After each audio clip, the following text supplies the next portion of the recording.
Hello, Commanders fans. Today we have some hot news that you can't miss. So get ready, because there's a lot of important information coming. Before we start, we'd like to take the opportunity to subscribe to the channel, activate the bell, and stay up to date with all the news about our Washington Commanders.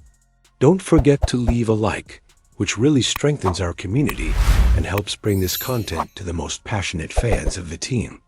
Now, without further ado, let's get straight to today's news. Terry McLaurin's latest offseason move amid contract dispute with the Commanders is eye-catching. Pretty much everything went well for the Washington Commanders last year. They signed Jaden Daniels with the second overall pick in the 2024 NFL Draft, made it to the NFC Championship game last year, and spent the offseason revamping the team.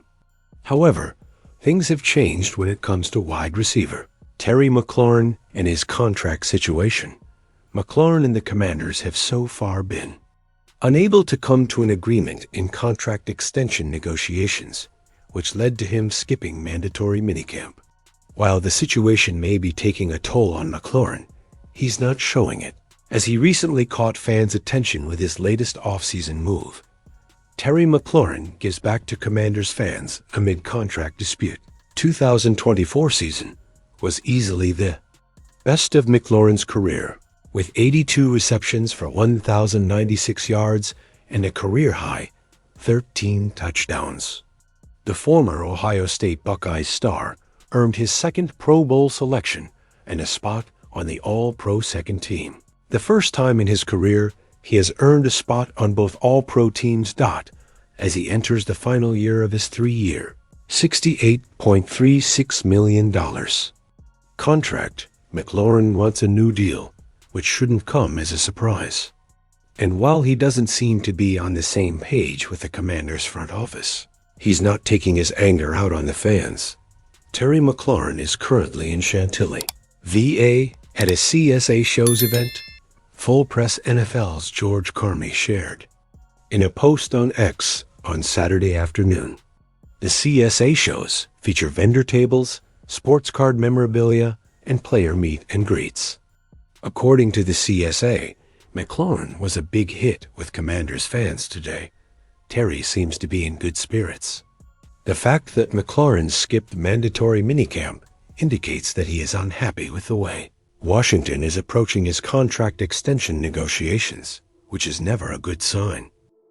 Commanders WR Debo Samuel gets heat from former Eagles Super Bowl champion. Questions about Debo Samuel's fitness haven't gone away, with the former Philadelphia Eagles Super Bowl champion the latest to criticize the Washington Commanders wide receiver for his form and energy levels this offseason. Brandon Graham, who helped the Eagles win 2 Lombardi trophies as a skilled and imposing edge rusher, dismissed the idea that Samuel makes the Commanders a bigger threat in the NFC East. Responding to social media, creator Janky Rondo with Jason Dumas of Action News at 6 ABC, Graham had this to say about Samuel: "I wouldn't worry about him. He needs to get in shape first. He doesn't look like he's in shape right now." That's quite a criticism for an All-Pro who has been one of the NFL's top dual threat guards throughout his career. There are questions about whether the versatile veteran will have the same speed, agility, and power that propelled him to the Pro Bowl in San Francisco. Those concerns were echoed by former 4'9" Eagles and Dallas Cowboys wide receiver Terrell Owens, who told Janky Rondo with Brandon from Sleeper that Samuel is 2 chicken nuggets away from turning the game around. Debo Samuel, under fire from Family Graham, is the latest voice to add to the debate over whether Samuel is in prime football shape. The 29-year-old has been criticized by some online observers for the way he moved around in minicamp, prompting one of Samuel's former teammates to defend the wide receiver. The only way to silence the taunts is for Samuel to rewind the clock to his impressive 2021 season, when he converted 77 receptions into 1,405 yards. while also rushing for 365 yards and 8 touchdowns. Commanders. Can help Debo Samuel defy the skeptics. There's a good reason Daniels is excited to work with Samuel, and believes the running demon behind the catch will make his job easier. It's the same reason he explained on the Underdog Fantasy Football podcast with Josh Norris and Hayden Winks. Norris explained that Samuel can win and be a zone killer or a manufactured touch killer, and Jaden Daniels attempted almost 26% of his passes at or behind the line of scrimmage, and I think Debo is better than the guys he was throwing the ball to last year. Trade Talk nets Commanders $46 million as consolation prize for edge rusher.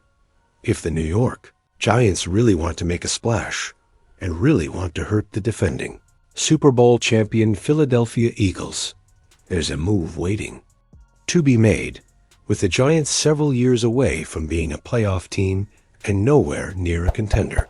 Trading edge rusher Kayvon Thibodeau to the Washington Commanders would put a huge dent in the Eagles' hopes of a comeback. It's the one position where the Commanders don't have an elite or high-level player at the moment. Thibodeau would give them much-needed depth and give the former 5 overall pick the opportunity to be the standout player in a team's pass rush, while the Commanders may have considered a trade for disgruntled edge rusher Trey Hendrickson from the Cincinnati Bengals at one point and found the price too high. The price for Thibodeau is unlikely to be that high. A potential Kayvon Thibodeau trade has made sense since the New York Giants drafted Abdul Carter to join Bryant's.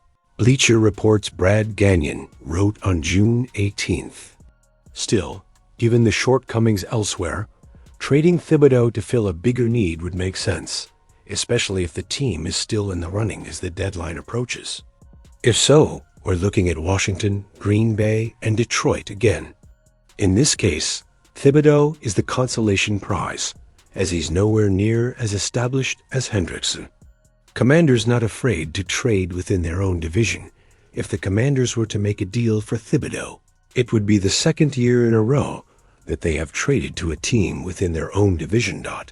In August 2024, the Commanders traded wide receiver and former first-round pick Jahan Dotson to the Eagles, along with a 2025 fifth-round pick in exchange for a 2025 third-round pick and a pair of 2025 seventh-round picks.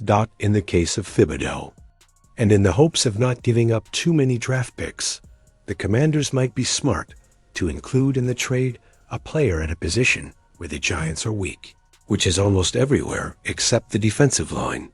Even with the 2025 draft class stacked with talent at the running back position, the Commanders have opted not to address the position, despite it being one of their most glaring needs. PFF's Mason Cameron wrote on May 9th, to maximize their NFC window, they would need to make a big move.